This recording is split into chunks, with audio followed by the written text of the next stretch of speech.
This week on the 77% Street Debate. It's very terrible at the moment. That's why I'm planning my exit plan to leave where I'm staying and look for a safer place. The police are criminals. The police are paid by the same people who they gave the IDs to. So who do we trust? I'm not agreeing with him as a South African of what he was saying, because migrants also contributed in building our country. So you feel that it has nothing to do with apartheid. The issue is the black foreigners who are here. I just want to say that South Africa was made for South Africans.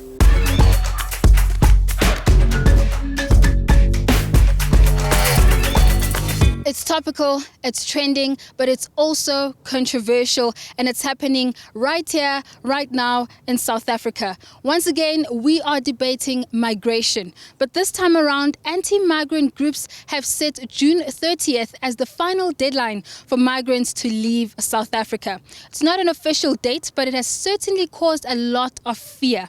Welcome to the 77% Street Debate. I'm your host, Nontokozo Mkhunu, and today we bring together young South Africans, asylum seekers, refugees and migrants to understand how fear and social distrust shape what it's like to live in South Africa at this point in time. And Mandy, I'm going to start with you. Tell me, what has it been like for you to live in South Africa in the past couple of weeks? Living in South Africa right now, it's more like hell for me. It has created so much fear. I think one of the things that I'm doing right now is to relocate from where I'm living currently to go to a safer space for me ahead of the so-called Apartheid, which we are not certain about what will happen. The expectations are so high. We're expecting violence. We are not sure exactly. It's always good to be ready, to be prepared on what's going to happen. Tell me, what is it that's making you feel fearful? People would be, these movements will be going to houses, house by house, to look for foreign nationals. And that was like the initial plan, the plan that will be moving from house to house. It's very terrible at the moment. That's why I'm planning my exit plan to leave where I'm staying and look for a safer place. I can only imagine how difficult that must be, trying to figure out where do you go. Kiabetwe, you are South African. What have you experienced or witnessed happening in communities over the past couple of weeks and months? I work for XenoWatch, so we get quite a lot of xenophobic attacks, people calling in, and in that, a lot of people are wrongfully accused of being illegal migrants. A lot of people are documented, but because people don't understand what each document means, a lot of people are then told that they're illegal. A lot of everyday people, such as Uber drivers, are not taking trips anymore. Even coming here, I struggled finding a driver because a lot of them don't feel safe. Just a lot of people being harassed and not necessarily being told why they're being harassed. A lot of South Africans have also experienced xenophobia because they might not understand specific words, they might not look a specific way. So it's been very scary, I think, for everyone, migrants and South Africans. And I think that because everyone is scared, no one knows what to do. And Blessing, I want to come to you. You've been in South Africa for a couple of years, and you also went to school here. How have things been like since then up to this day? There's a little bit of instability in terms of like social safety, because one moment everything is fine, the next moment nothing is fine, So also I can recall like the events, because I experienced xenophobia or anti-migrant protests from dating back to 2008. I was here, and then the one that happened in 2021, I was here, and this one as well. So we are all just looking off our shoulders, just trying to know exactly what is the way forward, in case something really, really, really goes out or blows out of proportion. Sure. So I am sensing that there's frustration with feeling unsafe and being intimidated, especially from the migrants. But I want to hear from some of the South Africans. So what has it been like for you, and what have your experiences been from the South African perspective? On my side of town, I've never seen migrants treated bad. Only us are treated bad in our side of town.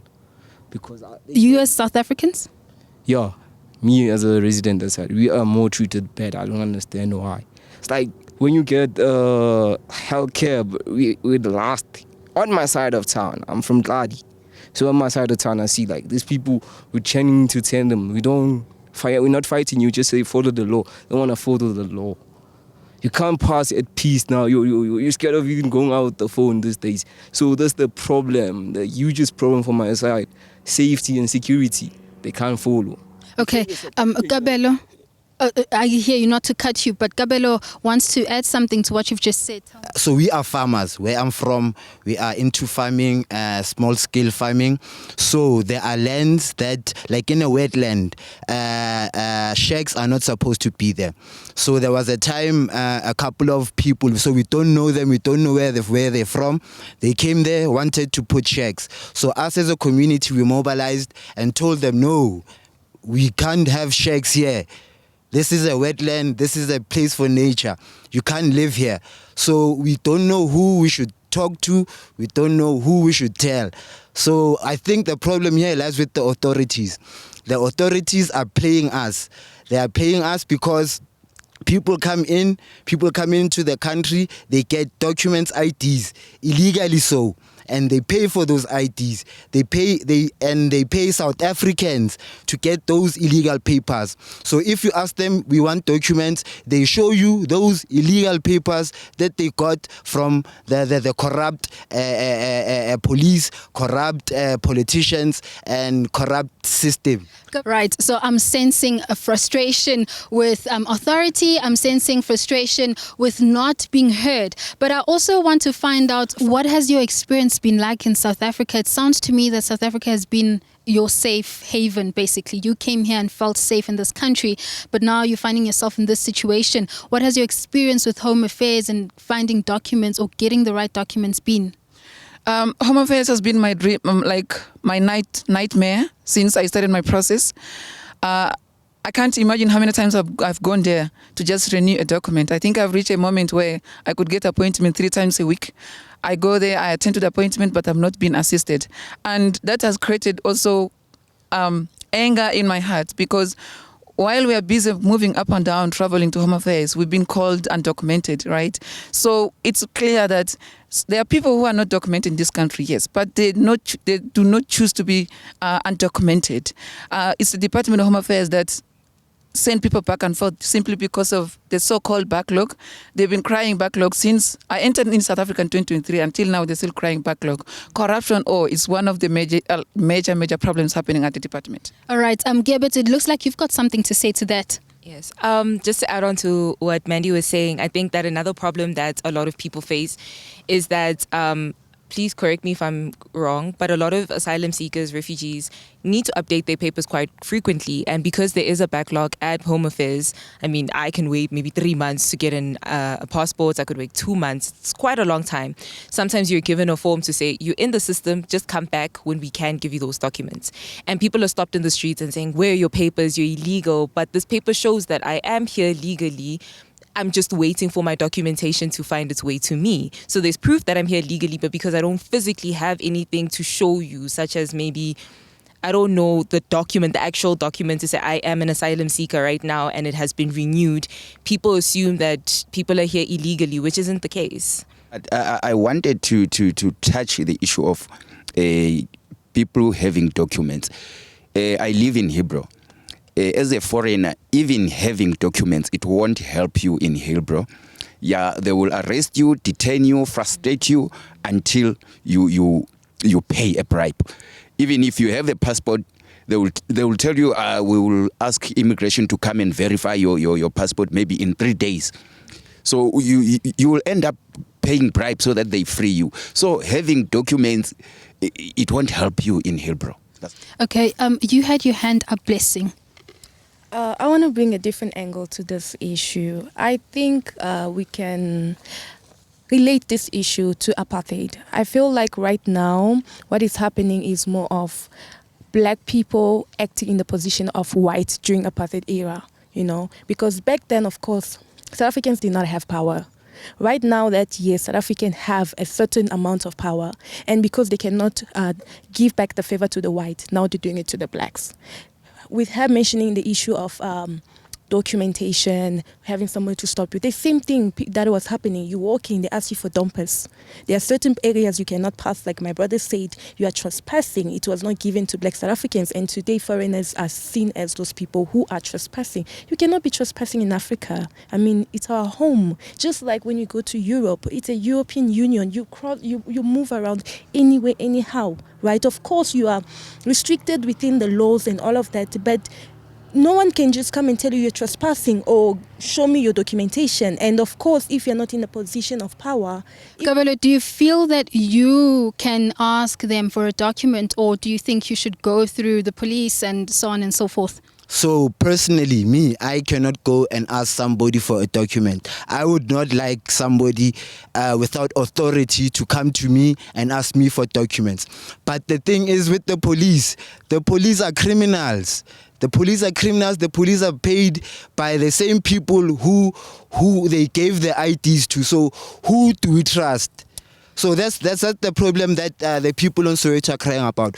Who do we trust and who do we go to for solutions? Because no one is coming with solutions, and we are stuck with the problem that we don't know how to solve. Sandile, you have something to add there. Now, I think as South Africans, our frustration it's overpopulation.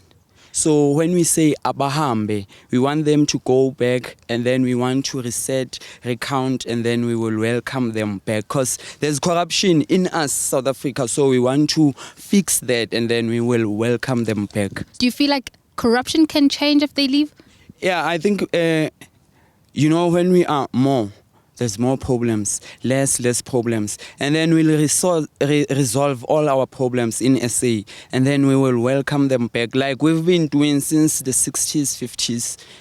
I think so. So my question is, what would actually change? If they did leave, like Sandile is saying, what would change in South Africa? I don't think much would change.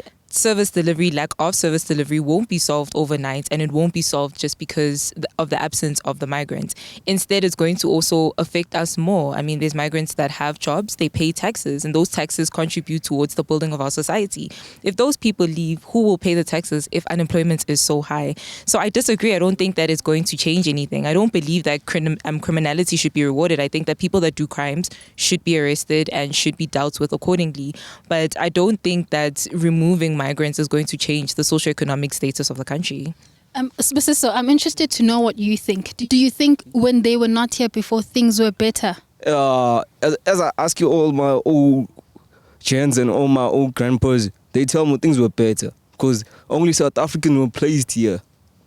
If a place is placed, if you were born in South Africa, you're South African, you should stay in South Africa. If you have problems in South Africa, you should handle your problems in South Africa. And that thing, racial things, doesn't make sense because here we're speaking something else. Between the racism between the black and the white, doesn't have to do with this. So you feel that it has nothing to do with apartheid. Black people and white people in South Africa are fine. The issue is the black foreigners who are here.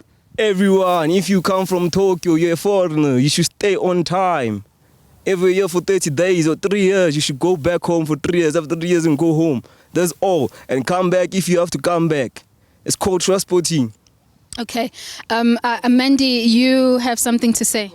It goes back to the point I said that there is obviously misunderstanding between asylum seekers and migrants as well. It's very easy for a migrant to go back home, as we have seen in the past weeks, some people are going back to their countries. Whereas for asylum seekers and refugees, it's a different context, let's be honest. And for, movements like March and March, they are doing, at some point, I would say that they're doing the right thing, but they're doing it the wrong way. And this is where the problem is. They're taking it in a violence way, whereas they can choose to come into dialogue. There's no time that you have ever seen that March and March or Operation Tutula have gone to the Ministry of Home Affairs to protest. They're always protesting in the CBDs, where an ordinary person is trying to make a living. And of course, if you're in another country where you're not living in a transit center, what do you expect? You have to search for yourself. You have to look for opportunity in order for you to survive, because as you're waiting for documents, you can't wait for documents when you're in your grave. Thank you. Okay. And Priscilla, you wanted to add something to that as well. from what I've been hearing and following about the xenophobia thing, the South Africans are feeling frustrations about the economy and stuff, their living conditions and stuff. But then now they're not addressing those things in a proper way, because they're saying abahambe, of which not everyone is doing the things that they are accusing us to be doing. Not all of us are undocumented. Not all of us are committing crime. Not all of us are doing the things that they are saying the foreigners are doing. So I feel like there should be a proper way to regulate the laws, the immigration laws and policies, without being xenophobic, because and attacking people depending on where they come from, their background, their culture and stuff. Yeah, can I please speak this? Maybe it will be the last time I speak. I just want to say that South Africa was made for South Africans. If you're born in South Africa belongs to you. If you're not born in South Africa, your country belongs to you. So you're coming to Caesar's land and want to take Caesar's things from Caesar. Do you expect Caesar not to react? I want to disagree with what, please remind me your name, sorry. I would definitely say that that's absolutely wrong. And it's very dangerous. The reason why I'm saying this is that when you look at your constitution, the South African constitution, the handbook, the softy copy of that book, on the beginning of the pages, there is a preamble that's written there. South Africa belongs to all those who live in it. So this speaks to also migrants and asylum seekers, LGBTQI+, refugees and asylum seekers. Means that if you're in South Africa, it doesn't matter. And it goes back to provision of healthcare services, where we are seeing that foreign nationals so many times have been pushed away from accessing, health services. So I really disagree with that point. South Africa belongs to all who are in here. Let's give it an example. If today South Africa was in a house that's burning and all of us are in this house today, it doesn't matter whether you're a migrant, you're an asylum seeker, or a South African. We're all going to get banned. Thank you. Okay. Dorothy, what do you think of that, and what kind of South Africa do we want to see? We want to see a South Africa that is united. Remember, I'll take us back to the history of who built our South Africa, especially our city of Johannesburg during Apartheid. It was migrants from our neighboring countries. So we need to remember that I'm not agreeing with him as a South African of what he was saying, because migrants also contributed in building our country. And also during apartheid regime, those neighboring countries took our comrades, put them in exile, in the safe spaces and all that. And they were never asked for documentations and all that, because they were fighting the apartheid regime. And also, I want to talk about the issue of saying, Mandy was talking about the issue of asylum seekers and migrants. If we want people to go back to their countries, for example, they left because of climate change, they left because of war, where are they going to stay? Like, we have people who left their countries 30 years back. Where are they going to start in their countries and all that? So what I'm sensing also is that migrants are feeling that South Africans have valid frustrations, and South Africans are also feeling that migrants also are valid by wanting to be in South Africa. But the issue is the way that things are being done and being handled. So what is government supposed to be doing? What role are they supposed to be playing? Because clearly there's a lot of frustration, both from the migrants and from South Africans with the government. We can look at the issue of how they address the issue of high rate of unemployment, because as South Africans, we put our frustrations on the migrants who are here in South Africa because of that issue, and be like, they are being exploited, hired and being exploited, because as South African, we're unable to receive such low amount of income from whoever is going to hire us. We are not addressing the issues that we are facing within the country. I will look at the issues of vigilante groups when they are addressing the issue of migrants, asylum seekers, that they need to leave the country. They need to also address the issue of high rate of unemployment, no housing, our streets are damaged and all that. Why they're not putting those lists on their demands rather than saying migrants must leave the country and all that? Right. So I want to know from anyone actually, how are they supposed to deal with the situation? Because clearly we agree, it sounds like we agree that they are being scapegoated, but what are they supposed to do? Ria, you look like you have something to say. When it comes to lack of services, which you spoke about, and resources rather, I think that the competition will always be there. I think we keep forgetting about climate change, and we forget that places, for example, in KZN have flooded, some places are inhabitable, so people will move. So even if we do say all migrants should leave, there will be other people that are in those very positions that migrants were in and fighting for those very resources. I think it's a matter of not asking necessarily, but holding the government accountable. And I think the frustration of a lot of South Africans stems from constantly seeking help from the government and not getting the help from the government. And because South African citizens can't physically go to the government and say, hey, give me what I need, I think that it's projected then to foreign nationals living in the community because they're the next best option. Okay. Nyasha, you've got something to say. Okay, when I was coming to South Africa, what I know was South Africa is the rainbow nation for us queer people. I want to ask the South Africans that where is that ubuntu spirit? Now we are suffering. I can't go back to Zimbabwe. Now I'm trying to grow the beards now. Well, because in Zimbabwe, it's a crime to be a queer. Yeah, I can't go back. I don't know. Kill me. Leo. Mina, for sure, I won't even lie. I'm not looking to stay in South Africa as a queer person. I won't. Definitely, I will never. Because of this, no, I would definitely rather die going somewhere or Europe where I can accept it as myself.